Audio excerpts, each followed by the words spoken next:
Alright, today we're going to take a look at how to tap holes, thread holes, using a tap in the Tyler Metal Shop. This here is a tap, and this is a tap handle, and what it allows you to do is cut threads into a hole or a part. And so here is a bolt, and I would like to thread it into a metal part here that I've been working on, and I want that bolt to have threads. This is a 1/4 bolt. I've determined that by matching it up with the tap, and you can see the thread count is the same.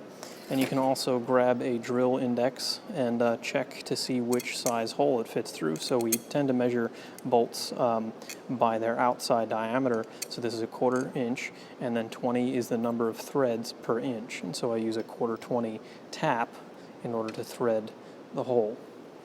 The hole, however, has to be smaller than a 1/4 inch in order to accept the threads. So we need to determine what size hole we need. There's tons of charts available for this kind of a thing. You can also have it inside of a kit, like this guy here, and you'd have the appropriate size drill with your tap found inside there. For the Tyler Metal Shop, however, though, we have, I'll show you what's resources in the shop. You've got this metal bit cabinet here, and inside here you'll find a tap set along with the drill bits that you guys are probably more familiar with, and the oversized bits. And this is a tap and die set. And down here you'll see a tap and drill chart. So this will tell you the size of the particular tap you're using, and then the appropriate size drill bit, both in fractional as well as either wire gauge or letter size. And you'll notice that the larger the tap, the fractional sizes become more prevalent. Let me get that glare off of there. And so you'll see that the larger the tap, the more easier it is to find a appropriate size drill. If you don't use the appropriate size drill, your threads are either going to not grab well enough and your bolts are going to strip out, or the hole is going to be too small and your tap is going to break off in your part. So it's really critical that you use the appropriate size tap for the or the appropriate size drill for the tap that you're using. So when we're taking a look back over here, let's get our threading operation going again. So here we're looking at our tap. We're going to hold our tap with a tap wrench. This guy here has a square end, and you have basically a little square opening here. You adjust that open until it grabs your tap. And then what this does is this allows you to use the equal amount of force on either side of that tap handle so that you're less likely to break your tap off. We have larger tap handles for larger taps, but you're probably going to want to invest in a set of taps of your own, because the set we have in the tool crib there or on that lockup isn't really in the best shape. Things get lost, things get broken. So with that said, let's actually tap this hole. First thing you want to know is a few principles of this. Use oil, all right? And so what we're going to do is I'm going to put a little bit of oil on my hole. I'm going to also put a little bit of oil on my tap. And Tap Magic works best. This just happens to be the stuff that I grabbed from the drill press. And then what you're going to do is, this is a taper tap, but when you're starting your thread, whether it be a taper tap or a plug tap, we'll talk about the difference in a minute, you want to make sure that this is perpendicular, or the tap is perpendicular to the part that you're doing. So I drilled this hole in the, using the drill press, and that gave me a very true hole. And that's really important when you're threading things. The next thing I'm going to do is then always make sure, checking from two different directions, making sure that my tap is being threaded in, and these first few threads are critical. So I'm using a little bit of downward pressure and I'm turning, and then for the first, say, full turn or 2 turns or so, you can usually thread in depending on your type of tap, and then you're going to back off a little bit, and that breaks the chips off. And then you feed your tap in. So every, say, half to a full turn, just go back and clear the chips. And if you feel like there's a little too much force that's needed to make the tap move, just back it up and rock it back and forth until it frees up. You don't want to force the tap through your part.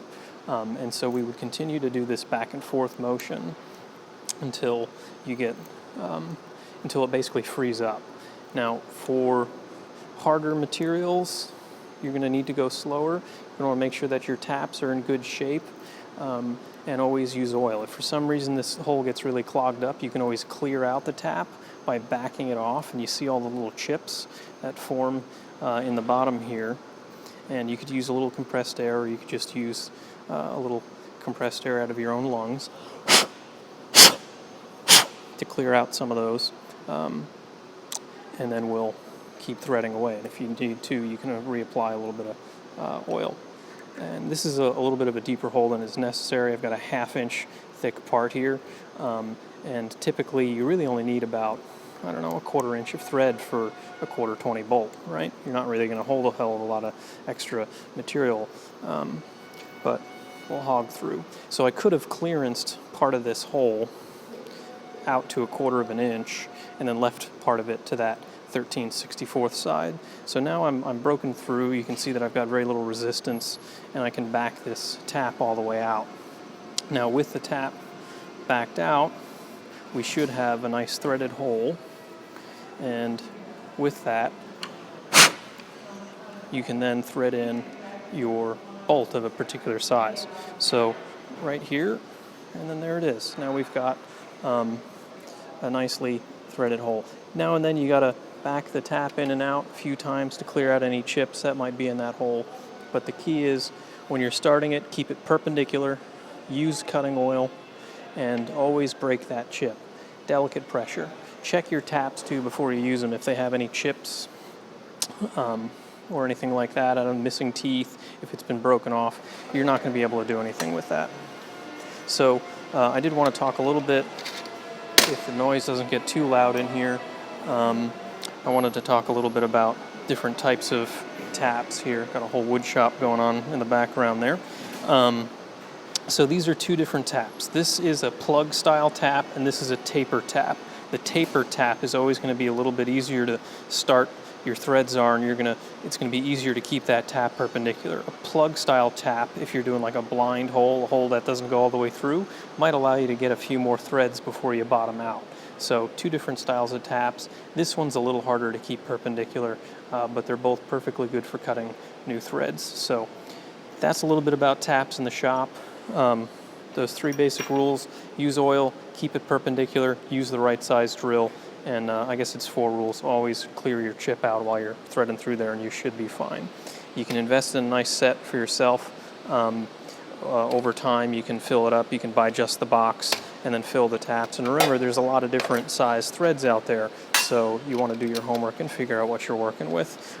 You could use a thread gauge, or you could just use the actual hardware that you're working with and measure carefully. But that's a little thread gauge telling me I got 20 threads per inch, and then this guy tells me that I'm a 1/4 inch on the outside diameter. So that tells me what size I need. If I didn't have the thread gauge, I can go right up to the different taps and see if the threads match up. If they don't match up, you got the wrong size tap. And never force anything. All right, folks, happy tapping. Stay safe.